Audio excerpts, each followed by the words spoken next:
Ibu guru semua. Yang saya hormati Ibu Agnes Sukartini SPD selaku Kepala Sekolah dan Ibu-Ibu Dewan Guru, saya mengucapkan terima kasih atas waktu dan kesempatan yang diberikan oleh Ibu Guru semua untuk mengikuti kegiatan pada siang hari ini. Sebenarnya sudah kenal ya Bu ya, tapi saya mengulangi perkenalan. Saya Margareta Trilismi, saya CGP Angkatan 11 dan saya bertugas di SD Negeri 1 Gunung Agung. Di sini saya akan menyampaikan penyebaran pemahaman budaya positif dan saya juga mengucapkan selamat datang kepada GP yang sudah terdahulu di angkatan di sekolah kita, Ibu Ika Pundiana. Nanti mohon bimbingannya juga kalau penyampaian saya masih ada yang kurang lengkap. Baik Ibu, saya akan memulai. Yang pertama yaitu budaya positif. Tadi sudah perkenalan dan saya akan lanjut ke konsep inti budaya positif. Konsep inti budaya positif yaitu yang pertama perubahan paradigma belajar, kemudian yang kedua disiplin positif, yang ketiga nilai-nilai kebajikan, yang keempat kebutuhan dasar manusia, yang kelima motivasi perilaku manusia, yang keenam posisi kontrol guru, yang ketujuh keyakinan kelas, dan yang kedelapan yaitu segitiga restitusi. Pasti ibu-ibu Dewan Guru waktu itu sudah tidak asing lagi dengan kalimat-kalimat di atas, karena waktu itu sudah pernah disampaikan juga oleh Ibu Ika Pundiana. Baik Ibu, saya akan lanjutkan ke pembelajaran paradigma baru.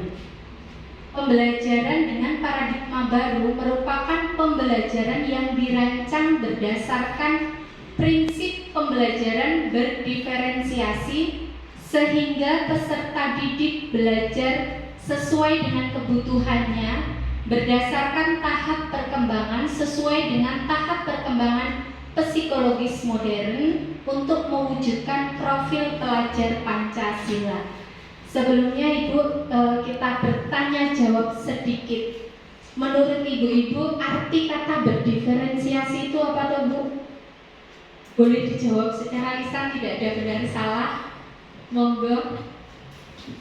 Menurut Ibu-Ibu, berdiferensiasi itu yang bagaimana? Yang secara berkelompok. Iya, benar. Kemudian apalagi Bu? Monggo silakan sepemahaman Ibu-Ibu sekalian. Berbeda. Kemudian ada lagi? Iya benar ya Bu ya. Berdiferensiasi itu, kata diferen itu artinya kan berbeda. Nah, pembelajaran berdiferensiasi itu apakah membeda-bedakan anak yang berkemampuan akademik tinggi dengan anak yang lambat? Tidak. Jadi kita berdiferensiasi bukan membeda-bedakan, tetapi memberikan pelayanan sesuai dengan kebutuhan anak. Jadi bisa dengan metodenya, dengan berkelompok, dengan menyesuaikan apa yang diperlukan anaknya. Nah, tetapi bukan membeda-bedakan mana anak yang berkemampuan akademik lebih tinggi dengan anak yang lebih lambat. Saya lanjutkan.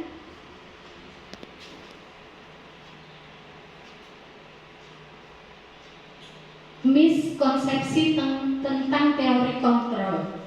Jadi kadang-kadang kita sebagai guru itu masih salah persepsi ya Bu ya. Biasanya itu berpikiran bahwa guru itu pengontrol murid yang pertama. Kita guru, kita pengontrol murid. Padahal itu adalah miskonsepsi ya. Jadi yang kedua, ilusi bahwa semua penguatan positif efektif dan bermanfaat. Kemudian yang ketiga, ilusi bahwa kritik ini maaf, ada yang kurang ya. Kritik membuat rasa bersalah mampu menguatkan karakter.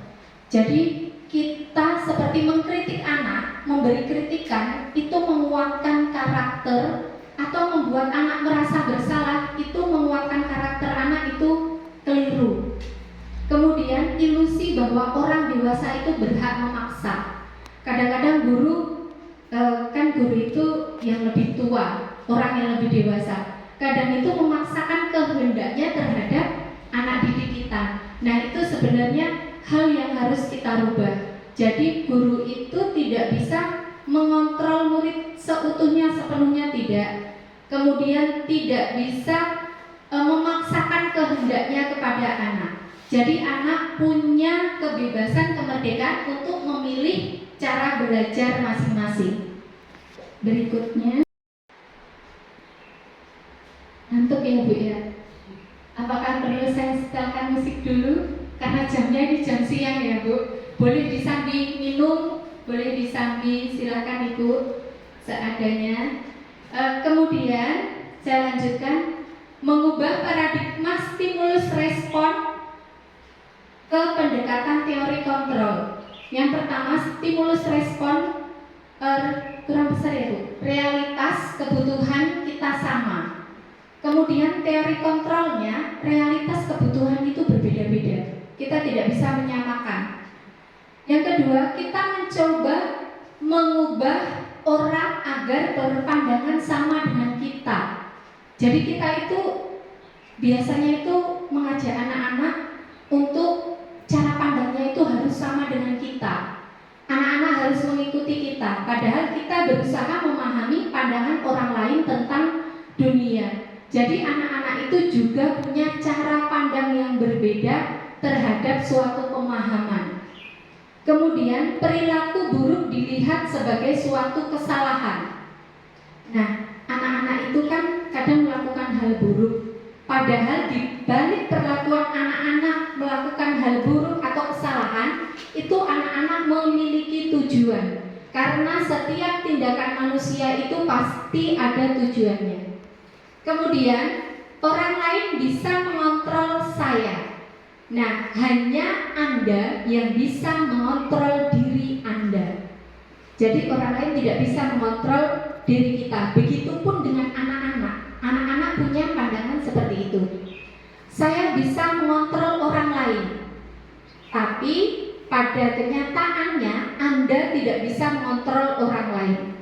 Kemudian pemaksaan ada pada saat bujukan gagal. Biasanya seorang guru itu kalau gagal membujuk, itu ujung-ujungnya pasti memaksa. Padahal kolaborasi dan konsensus penciptaan pilihan-pilihan baru. Jadi kita menyiapkan pilihan, bukan memaksa, tetapi pilihan baru, bukan pilihan yang tidak dipilih anak kita paksakan. Kemudian model berpikir menang atau kalah. Padahal yang seharusnya dilakukan adalah model berpikir menang dan menang, bukan menang dan kalah. Jadi diberikan penguatan anak bisa, dan bisa. Saya lanjutkan.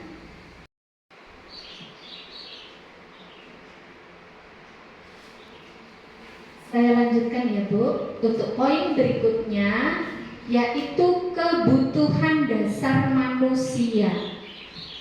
Ternyata manusia itu memiliki kebutuhan dasar, itu ada 5. Yang pertama, bertahan hidup. Yang kedua, kasih sayang. Yang ketiga, penguasaan. Yang keempat, kebebasan. Dan yang kelima, kesenangan. Nah, biasanya dan memang setiap manusia melakukan atau berbuat sesuatu itu pada dasarnya untuk memenuhi salah satu dari 5 kebutuhan dasar. Misal, anak-anak ada yang ada cerita waktu itu ada anak yang ambil bontot temannya. Pernah terjadi ya Bu waktu itu di kelas 5 ya. Nah, kalau kita 5 apa 6 ya Bu waktu itu di kelas 4. Oh 5 ya. Nah, kalau kita selidiki itu sebenarnya apa sih penyebabnya? Apakah mungkin dia lapar atau apa? Berarti dia melakukan sesuatu itu ada tujuannya, yaitu memenuhi kebutuhan dasar manusia. manusia. Jadi misal kebutuhan bertahan hidup, karena dia merasa lapar, yang bisa dimakan itu jadi mengambil. Nah, tugas kita adalah meluruskan bagaimana anak bisa memenuhi kebutuhan dasar hidupnya dengan cara yang benar. Kemudian kasih sayang. Kadang ada anak-anak yang cari-cari perhatian. Sebenarnya padahal dia itu hanya ingin memenuhi kebutuhan hidupnya, yaitu kasih sayang. Kemudian penguasaan. Penguasaan itu lebih ke pengakuan ya Bu. Ke pengakuan, kemudian kebebasan. Setiap manusia itu sebenarnya pada dasarnya ingin hidupnya itu bebas, tetapi harus tetap pada aturan-aturan yang sudah ada. Yang kelima, kesenangan. Kalau anak-anak itu senangnya nyanyi atau senangnya jalan aja, pasti anak itu yang di dalam kelas senangnya nyanyi-nyanyi. Jangankan anak-anak kita saja Bu, kalau kita kesenangannya bernyanyi, pasti kita di dalam kantor atau mengerjakan sesuatu itu pasti ada nyanyinya. Ya Bu Yuni ya, kalau nggak sakit pasti bernyanyi ya. Kebutuhan dasar Bu Yuni kesenangannya bernyanyi, harus dipenuhi ya Bu. Iya, tetapi Bu Yuni tidak mengajar sambil bernyanyi-nyanyi, karena Bu Yuni sudah tahu sebagai orang dewasa, sudah tahu bagaimana cara memenuhi kebutuhan dasarnya dengan benar. Silahkan disebut. Kejujuran ya Bu. Ada istilah jujur itu menyakitkan, tapi tidak apa-apa. Ini dengan kejujuran. Sekarang motivasi perilaku manusia. Saya tanya dulu Bu. Ini kan ada 3 motivasi ya. Yang pertama menghindari ketidaknyamanan atau hukuman. Yang kedua mendapatkan imbalan penghargaan dari orang lain. Yang ketiga untuk menjadi orang yang mereka inginkan dan menghargai diri sendiri dengan nilai-nilai yang mereka percaya. Saya tanya Bu, tadi melangkah ke sini, melangkah masuk kelas 2 ini, motivasi nomor berapa Ibu? Boleh dijawab satu-satu. Dari Bu Ragil, tadi melangkah masuk ke kelas 2 ini, motivasi yang nomor berapa Ibu? Monggo. Apakah nomor 1, nomor 2, atau nomor 3? Nomor 3 sih Bu. Nomor 3, terima kasih Bu Ragil. Bu Yuni, monggo Bu Yuni. Nomor berapakah Ibu? 3, terima kasih Ibu. Bu Derela? Nomor 3, terima kasih. Bu Dian? Nomor 3. Oke, terima kasih Bu Anggun. Nomor 3, terima kasih Bu Arum. Ya, terima kasih Bu Arum. Bu Pundi? Nomor 3, terima kasih. Bu Trisna? Nomor 3, terima kasih. Bu Fitri? Terima kasih. Bu Agnes?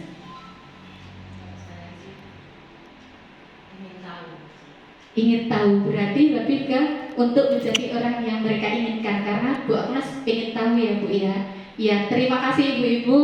Berarti di sini motivasi perilaku ibu guru semua yaitu menjadi orang yang mereka inginkan dan menghargai diri sendiri.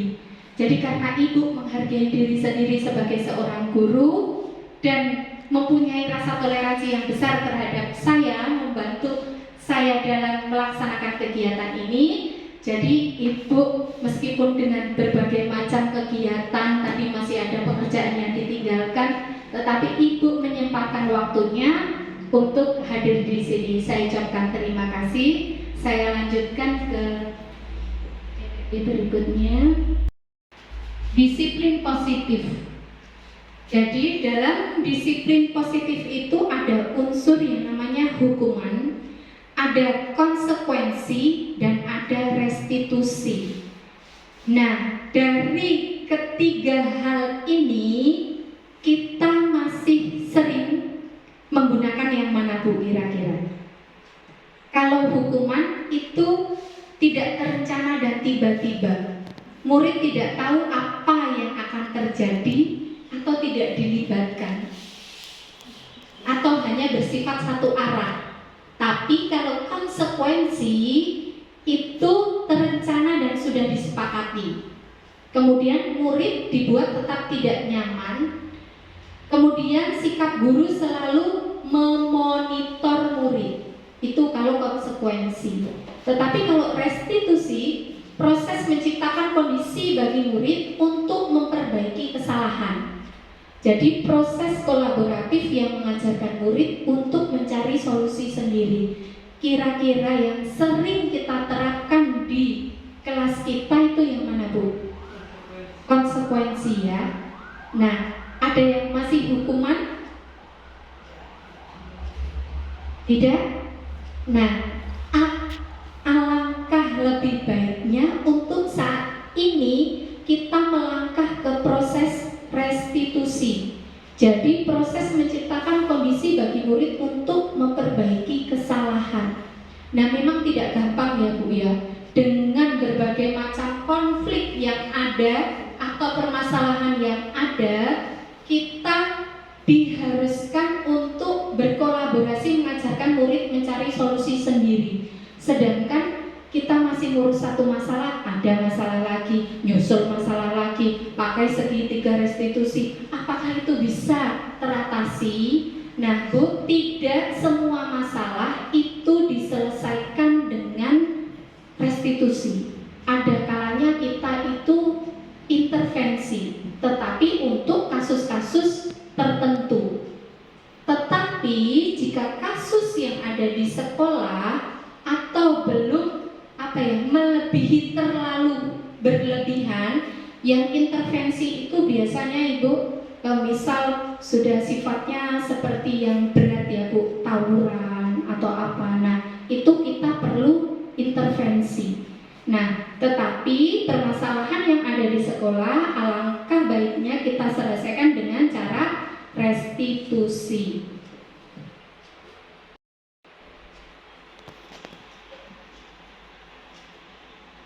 Nah, dalam segitiga restitusi atau dalam restitusi penyelesaian masalah itu kita sebenarnya mempunyai posisi kontrol. Nah, guru itu memiliki 5 posisi kontrol. Yang pertama yaitu sebagai penghukum. Yang kedua, pembuat merasa bersalah. Yang ketiga itu teman. Yang keempat, pemantau. Yang kelima, manajer. Nah, kalau penghukum itu seperti tadi Bu, sifatnya kita itu memberikan hukuman kepada siswa yang sifatnya tadi instan atau tanpa mendadak. Jadi tanpa ada kesepakatan. Kemudian pembuat rasa bersalah. Pembuat rasa bersalah itu misalnya begini, ada anak yang misal upacara tidak pakai seragam lengkap. Kita mengatakan, ya ampun nak, ibu ini udah ngomong berapa kali, kasihan dong sama ibu. Kamu itu kan kelas 1, nanti ibu yang dimarahi ibu kepala sekolah. Nah, kata-kata seperti itu sebenarnya menekan anak, menjadikan anak merasa bersalah. Nah, itu juga tidak baik. Sebagai teman itu kita lebih lebih dekat. Sebenarnya ini lebih dekat. Kemudian ada sebagai pemantau. Yang kelima itu sebagai manajer. Nah, di sini nanti akan ada contoh-contoh. Nah, di sini Bu. Contoh penerapan 5 posisi kontrol guru. Siswa tidak memakai atribut yang lengkap saat upacara bendera. Itu kalau kita meminta siswanya hormat kepada bendera selama 1 jam, berarti kita memposisikan diri sebagai penghukum. Jadi misal anaknya nggak pakai topi, nggak pakai apa, hormat tiang bendera selama 1 jam, berarti itu posisi kita sebagai penghukum. Kemudian berapa kali ibu harus beritahu kamu selalu mengecewakan ibu. Nah, seperti yang saya sampaikan tadi. Di situ kita memposisikan diri sebagai pembuat merasa bersalah. Yang ketiga, sebagai teman, biasanya ayo dong ikuti aturan sekolah, tolong ibu ya sekali ini. Nah, itu percakapan-percakapan kita memposisikan diri sebagai teman. Kemudian ini sebagai pemantaunya terlewat ibu ya, maaf. sebagai manajer itu kita menyampaikan, kamu sudah melanggar aturan, kamu tahu konsekuensinya. Setelah upacara kamu beli atributnya ke koperasi, jangan diulangi lagi ya. Nah, itu adalah posisi kita sebagai manajer. Jadi kita menyampaikan, memberitahukan bahwa atau mengingatkan kembali akan aturan-aturan sekolah bahwa anak itu sudah melanggar peraturan. Jadi di situ anak diberitahu juga karena sudah sepakat apa konsekuensinya dan apa yang harus dilakukan. Bisa juga diberikan pilihan, misal kalau tidak bawa atribut berarti harus bagaimana. Nah, mungkin kalau anak kelas 1 tidak bisa ya Bu ya seperti itu, tapi untuk anak-anak yang di kelas tinggi, kelas 6 mungkin bisa berpikir, oh iya Bu, saya akan beli atribut di koperasi. Atau Bu, saya minta maaf, besok saya tidak akan ulangi, saya akan bawa atribut lengkap. Tapi untuk anak kelas 1 butuh bimbingan kelas rendah, butuh bimbingan tertentu untuk menentukan pilihan. Itu boleh disambi diminum, silakan. Saya lanjutkan. Kalau pertanyaannya misal begini Bu, kata-katanya, saya kecewa sekali sama kamu. Itu berarti memposisikan diri sebagai apa Bu? Membuat merasa bersalah. Kalau kamu tidak pernah benar melakukannya, sebagai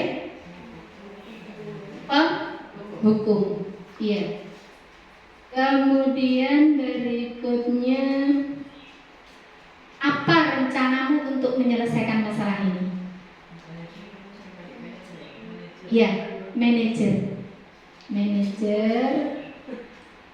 Kalau ayolah lakukan ini demi ibu ya, teman. Ibu ini udah pasti. Iya. Lanjut ke poin berikutnya. Atau mau ice breaking dulu bagaimana Bu? Lanjut. Oh semangat lanjut. Iya. Saya lanjutkan ya. Keyakinan kelas. Kenapa keyakinan kelas kok bukan kesepakatan kelas Bu? Karena kalau yakin timbul dari diri. Kalau yakin hasil dari diri sendiri, benar. Tadi Bu Kundi menyampaikan hasil dari kesepakatan kelas. Iya. Bu Agnes menyampaikan yakin kalau satu kelas bisa melakukan. Iya Bu, benar ya. Keyakinan kelas itu timbul dari diri sendiri dan itu adalah hasil dari kesepakatan kelas yang sudah menjadi keyakinan. Jadi kalau sudah menjadi keyakinan, berarti itu dipastikan anak-anak dapat melakukan hal tersebut. Nah, di sini keyakinan kelas pasti ibu-ibu semua sudah di tahun ajaran baru sudah mulai membuat, walaupun belum pasti sudah ada rencana untuk membuat tentang keyakinan kelas. Nah, keyakinan kelas itu bersifat abstrak, berupa pernyataan universal, dibuat dalam pernyataan positif, sedikit saja agar mudah diingat, sesuai dengan kondisi kelas, semua warga kelas terlibat. Jadi misal Bu, kalau keyakinan kelas itu harus menggunakan kalimat positif. Jadi jangan ada kata jangan atau tidak. Jadi misal tidak terlambat, berarti datang tepat waktu. Kemudian tidak membuang sampah sembarangan, berarti menjadi iya, buang sampah pada tempatnya. Nah, untuk kelas rendah, bagaimana itu menjadi kesepakatan yang kemudian menjadi keyakinan? Karena anak-anak kelas rendah itu kan masih susah ya Bu mengungkapkan. Nah, untuk gurunya bisa memberikan pilihan-pilihan dan membacakannya. Kemudian nanti anak akan memilih. Nah, memilih boleh, kalau anak tanda tangan kan belum bisa ya Bu, boleh pakai cap jempol. Jadi misal di sini membuang sampah pada tempatnya, datang tepat waktu. Nah, anak diminta maju satu per satu supaya mereka memilih dan memberikan tanda kesepakatannya dengan cap jempol boleh, atau ibu guru kalau mau menyiapkan stempel kecil boleh. Nah, jadi itu sebagai bentuk bahwa anak-anak terlibat. Jangan sampai keyakinan kelas itu yang membuat wali kelas ditempel di kelas anak-anak ini keyakinan kelas kita. Nah, boleh untuk awal seperti itu boleh Bu, tidak apa-apa, tidak ada yang salah dalam mencoba melakukan hal baru. Tetapi itu akan menjadi perbaikan dari waktu ke waktu untuk kita semua. Untuk melakukan hal baru, pasti kita mencoba itu pasti ada proses perbaikannya. Nah, untuk keyakinan kelas yang sudah ditempelkan di dalam kelas itu diharapkan menjadi sebuah keyakinan yang bisa dijalankan. Nah, saya lanjutkan. Segitiga restitusi sudah sedikit saya bahas di depan ya. Segitiga restitusi itu salah satu metode atau cara dalam menyelesaikan masalah siswa yang mana posisi kontrol guru itu adalah sebagai manajer. Nah, memang tidak mudah Bu. Bahkan kalau kita melihat kenyataannya yang sudah kita alami di sekolah dengan berbagai macam kasus di sekolah atau masalah-masalah yang ada, kalau kita harus step by step ini begini, apa sempat Bu? Nah, tapi memang itu adalah hal yang dianjurkan. Kita coba dulu Bu. Kita tidak tahu hasilnya tanpa kita mencoba. Tetapi memang ada beberapa masalah yang memang harus diselesaikan dengan cara intervensi. Tetapi sangat disarankan dan diharuskan kalau kita menyelesaikan masalah itu menggunakan segitiga restitusi. Sepertinya tidak merespon ya Bu.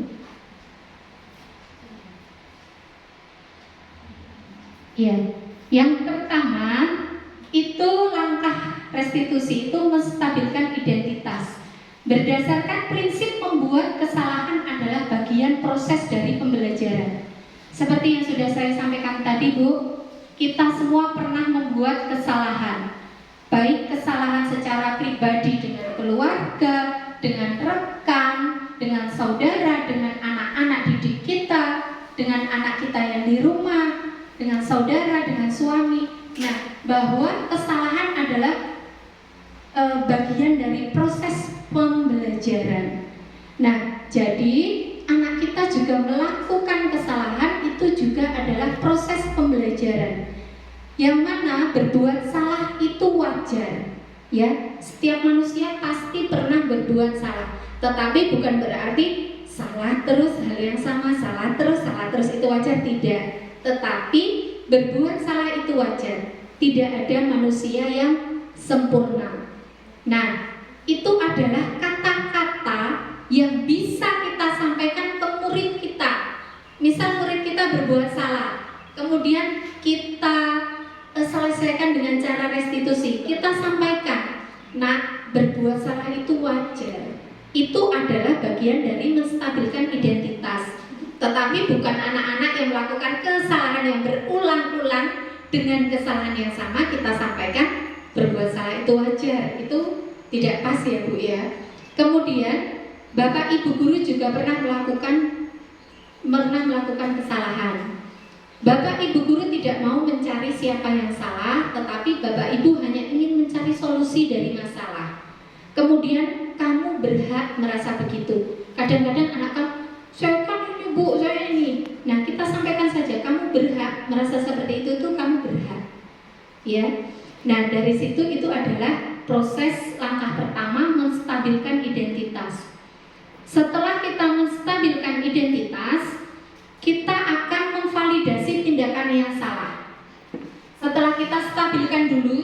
identitasnya, baru kita ke langkah kedua, validasi tindakan yang salah. Itu berdasarkan prinsip perilaku berusaha memenuhi suatu kebutuhan tertentu. Jadi kita tanyakan, kamu pasti punya alasan mengapa melakukan hal itu.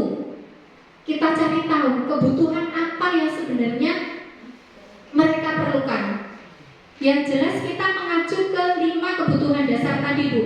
Apakah anak-anak itu butuh kasih sayang, apakah bertahan hidup, apakah butuh pengakuan, apakah tadi rasa senangnya yang belum terpenuhi. Nah, kemudian kita bisa sampaikan juga, kamu patut bangga karena kamu telah melindungi sesuatu yang penting buatmu. Misal, itu Bu, si ini ngejek nama orang tua, pasti kan marah. Di situ kemarahan anak itu melindungi atau mempertahankan nama baiknya.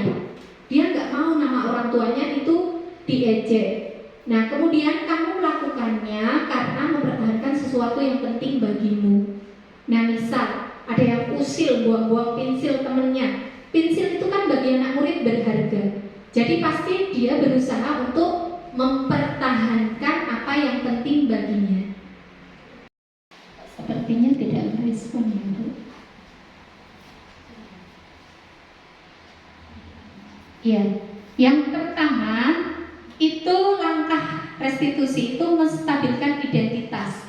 Berdasarkan prinsip membuat kesalahan adalah bagian proses dari pembelajaran. Seperti yang sudah saya sampaikan tadi, Bu, kita semua pernah membuat kesalahan. Baik kesalahan secara pribadi dengan keluarga, dengan rekan, dengan saudara, dengan anak-anak didik kita, dengan anak kita yang di rumah, dengan saudara, dengan suami. Nah, bahwa kesalahan adalah bagian dari proses pembelajaran. Nah, jadi anak kita juga melakukan kesalahan, itu juga adalah proses pembelajaran. Yang mana berbuat salah itu wajar. Ya, setiap manusia pasti pernah berbuat salah. Tetapi bukan berarti salah terus, hal yang sama, salah terus itu wajar, tidak. Tetapi berbuat salah itu wajar. Tidak ada manusia yang sempurna. Nah, itu adalah kata-kata yang bisa kita sampaikan ke murid kita. Misal murid kita berbuat salah, kemudian kita selesaikan dengan cara restitusi. Kita sampaikan, nah, berbuat salah itu wajar. Itu adalah bagian dari menstabilkan identitas. Tetapi bukan anak-anak yang melakukan kesalahan yang berulang-ulang dengan kesalahan yang sama kita sampaikan berbuat salah itu wajar. Itu tidak pas ya, Bu ya. Kemudian Bapak Ibu guru juga pernah melakukan kesalahan. Bapak Ibu guru tidak mau mencari siapa yang salah, tetapi Bapak Ibu hanya ingin mencari solusi dari masalah.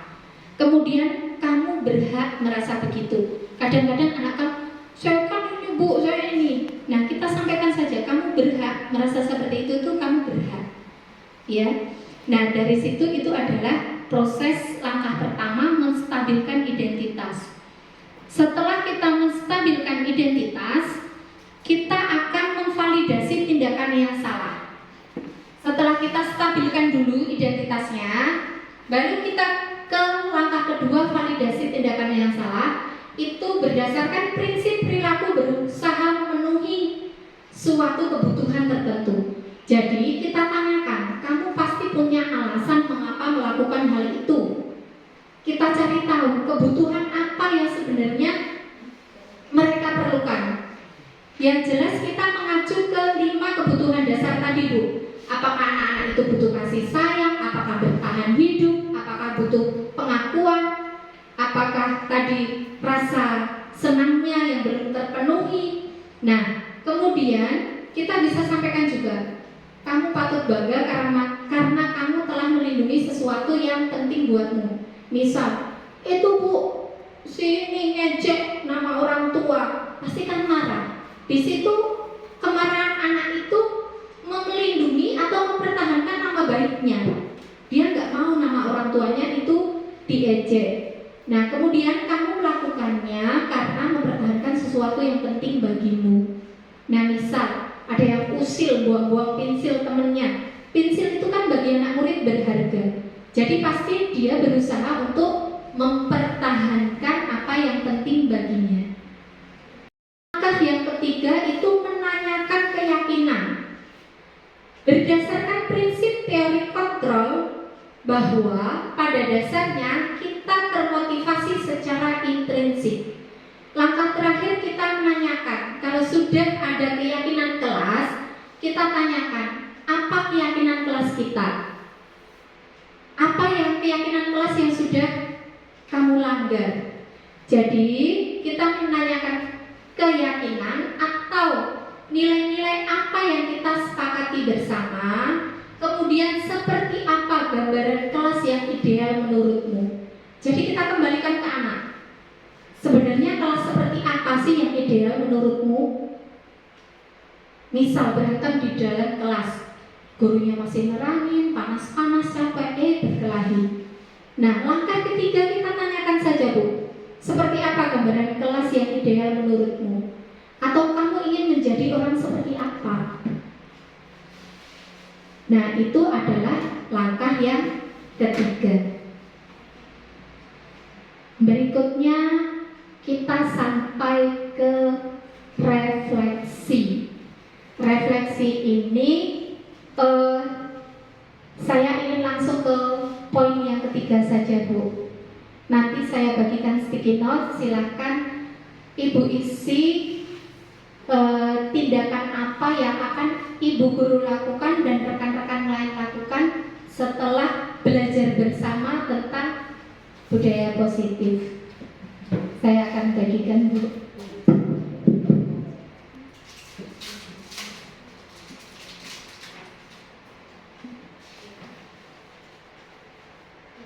Penting aja ya, Bu ya.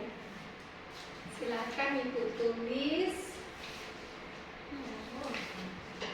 Monggo. Setelah ini kita ke slide terakhir, Pak, Bu. Setelah ini ke slide terakhir.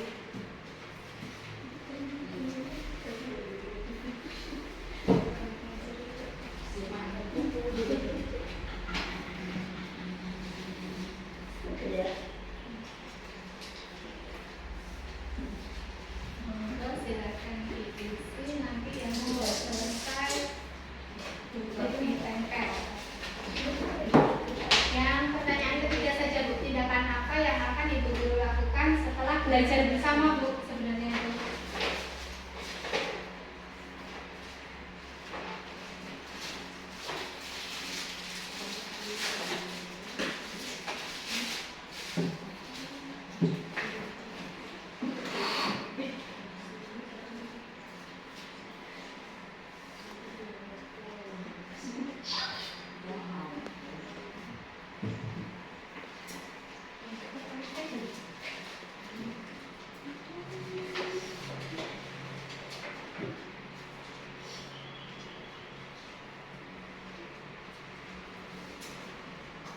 Sini aja ya, Bu.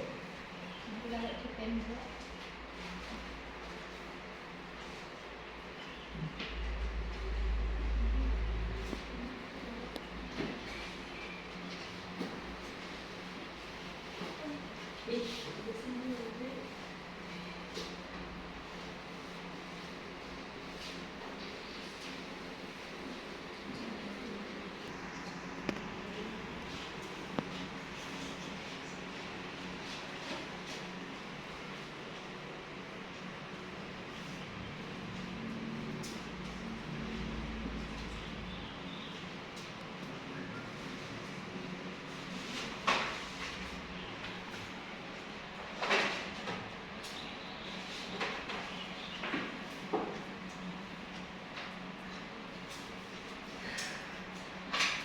Nah, sudah selesai, boleh ditempel, Ibu.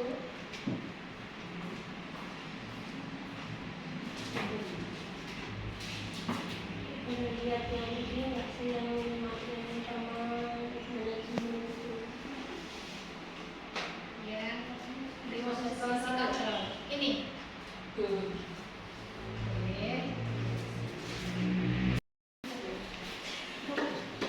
Yang nomor 3 saja. Silakan.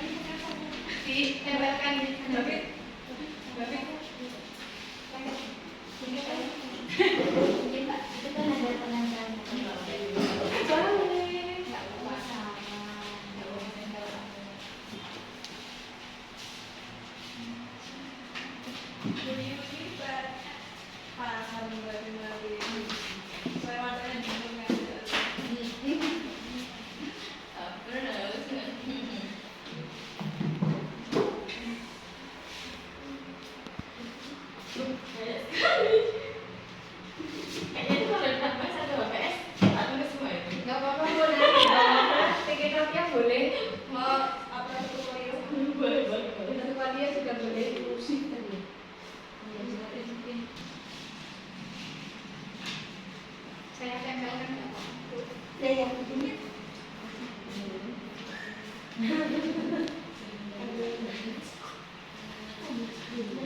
Suasana positif ngapain? Pembelajaran sesuatu gitu. Dan namanya juga adalah bayi dan istimewa.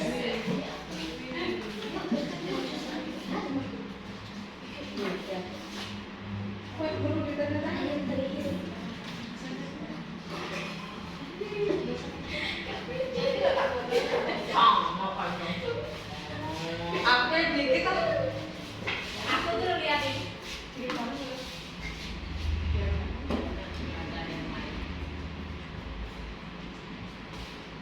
singkat padat dan jelas. Terakhir ya